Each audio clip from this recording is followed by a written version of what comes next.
राहुरी पासून ते हिंगोली पर्यंत लोक जी आहे ते आपल्या घरातून बाहेर येऊन जे आहे ते कावड यात्रेचं स्वागत त्या ठिकाणी करत होते। सकाळपासून ते संध्याकाळपर्यंत एवढा तरुणांचा जनसागर जो आहे तो या ठिकाणी उपस्थित होता। संतोष बांगर वरती प्रेम करणारे जे लोक जे आहेत या ठिकाणी उपस्थित आहेत। महादेवावरती प्रेम करणारे जे या ठिकाणी उपस्थित आहेत। मला वाटतं एक लोकप्रतिनिधी जो आहे हा लोकप्रतिनिधी कसा असावा, हा लोकप्रतिनिधी संतोष बांगर सारखा असावा की जो सुखा दुःखामध्ये जे आहे या लोकांच्या बरोबर उभा राहतो। मी पाहतो नेहमी की कोणी त्याच्याकडे आलं की त्यांनी जे आहे त्याला जे आहे ते खाली हात जे आहे ते कधीच पाठवलं नाही। असा लोकप्रतिनिधी तुमचा जो आहे हा संतोष बांगर या ठिकाणी आहे। त्यामुळेच इतक्या मोठ्या संख्येमध्ये आपण देखील त्यांच्या बरोबर उभे आहे। ही सोपी गोष्ट नाही की इतक्या लोकांना जे आहे हे बरोबर बांधून ठेवणं, इतक्या लोकांना जे आहे एकत्रित ठेवणं। आणि कुठलाही कार्यक्रम असला, मी आता भरपूर वेळा जे आहे ते नांदेड हिंगोली जे आहे गेल्या 3 वर्षांमध्ये येतोय जातोय, पण जो जोश उत्साह जो आहे हा संतोष बांगरजींबद्दल जो आहे तो आपल्यामध्ये पाहायला मिळतोय, तो कुठे पाहायला मिळत नाही। आपल्याला जे आहे त्यांनी परिवार करून घेतलेला आहे। आपण सगळे लोक जे आहे त्याच्या परिवाराचा एक हिस्सा आहे, म्हणून आपण इकडे एवढ्या मोठ्या संख्येमध्ये उपस्थित आहेत। खरं तर शिंदे साहेब या ठिकाणी येणार होते। 2 वेळा जे आहे मुख्यमंत्री असताना शिंदे साहेब या कावड यात्रेला येऊन गेले।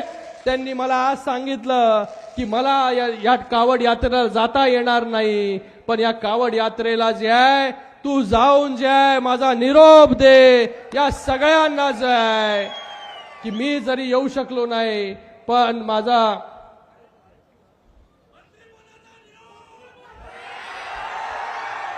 मी तुमचा जो निरोप आहे तो निरोप जो आहे हा नक्की शिंदे साहेबांपर्यंत पोहोचवण्याचं काम या ठिकाणी करेल। मला सुरुवातीपासून कुठे गेला एअरपोर्ट पासून जे आहे पत्रकार विचारतायत, लोक विचारतायत की तिकडे जे आहे संतोष बांगरचे जे आहे मोठे मोठे जे आहे बॅनर त्या ठिकाणी लागलेले आहेत। मी बोललो त्यामध्ये गैर काही नाही बोललो। कार्यकर्त्याला अपेक्षा असली पाहिजे, त्याला वाटतं की माझा नेता जो आहे हा मोठा झाला पाहिजे हा, आणि नेत्याला पण कार्यकर्ता जो आहे हा कार्यकर्ता तळागाळातून येऊनच जो आहे तो मोठ्या पदावरती पोहोचतो। आज शिंदे साहेब देखील जे आहे हे रिक्षा चालून जे आहे त्यांनी त्याच्या आयुष्याची सुरुवात केली।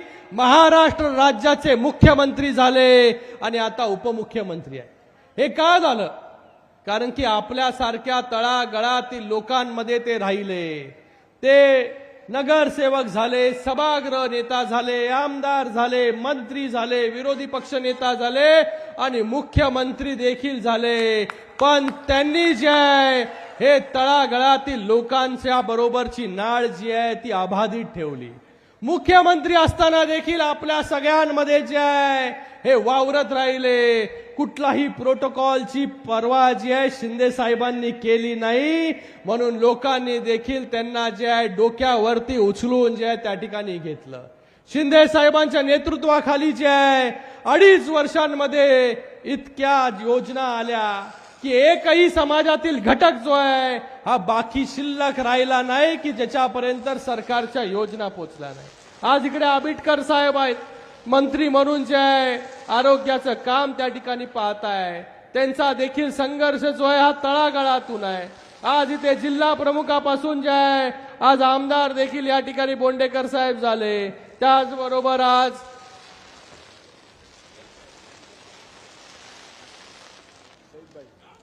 सईद खान असेल, त्याचबरोबर खासदार साहेब असतील, त्याचबरोबर आमदार साहेब असतील, भाऊ चौधरी असतील, हे सगळे तळागाळातील कार्यकर्ते आहे।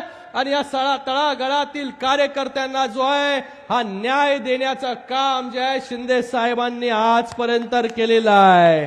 तर मला वाटतं जो कार्यकर्ता हा पक्षाला जो आहे तो पुढे घेऊन जाण्याचं काम करेल, पक्ष त्याला पुढे घेऊन जाण्याचं काम नक्कीच त्या ठिकाणी करेल. आज ज्योतिताई वाघमारे सारखं उदाहरण आपल्या सगळ्यांच्या समोर आहे.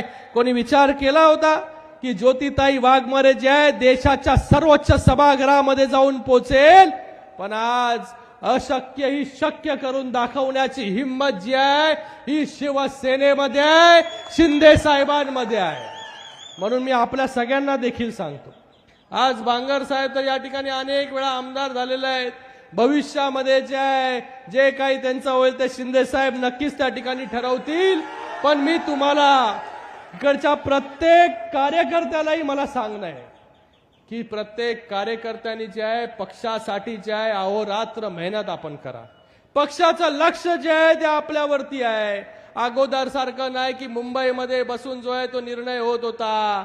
आज पक्षाचं लक्ष बारीक बारीक जो तळागाळामध्ये ग्रासरूट वरती काम करतो कार्यकर्ता त्याच्यावरती देखील लक्ष आहे. म्हणून आपण देखील जे आहे आपली जबाबदारी जी आहे ती पूर्ण ताकदीने पार पाडा. खूप लोक बोलतात इकडे की तरुण जो आहे हा तरुण आपला आता आपल्या संस्कृतीपासून आपल्या धर्मापासून जो आहे तो दूर चाललेला आहे.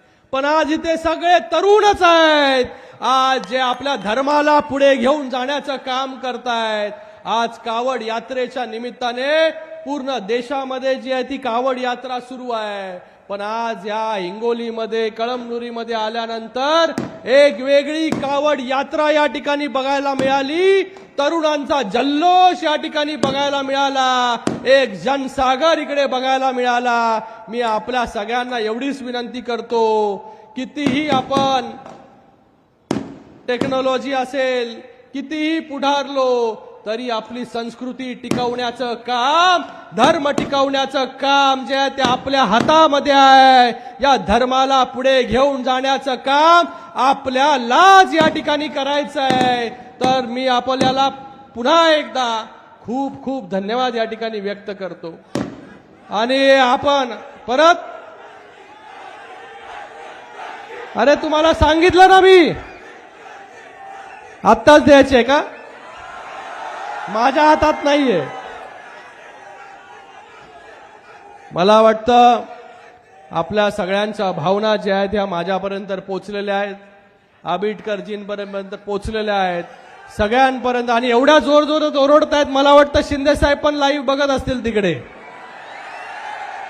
तर मी सगळ्यांना पुन्हा एकदा या कावड यात्रेचे खूप खूप शुभेच्छा देतो. आणि संतोष बांगर यांना देखील खूप खूप त्याच्या पुढील वाटचालीसाठी शुभेच्छा. धन्यवाद. जय हिंद, जय महाराष्ट्र. सर या ठिकाणी ऍडव्होकेट मनीष साखळे साहेबांचा सत्कार शिंदे या ठिकाणी आमच्या राजकारणामध्ये एक मार्गदर्शन चांगलं करणारे आणि सगळ्या कार्यकर्त्यांचं देखील इकडे मनपूर्वक धन्यवाद व्यक्त करतो की ज्या कार्यकर्त्यांनी गेले अनेक वर्ष ही कावड यात्रा या ठिकाणी संतोष बांगर यांच्या नेतृत्वाखाली करतायत त्या सर्व कार्यकर्त्यांचं देखील खूप खूप धन्यवाद.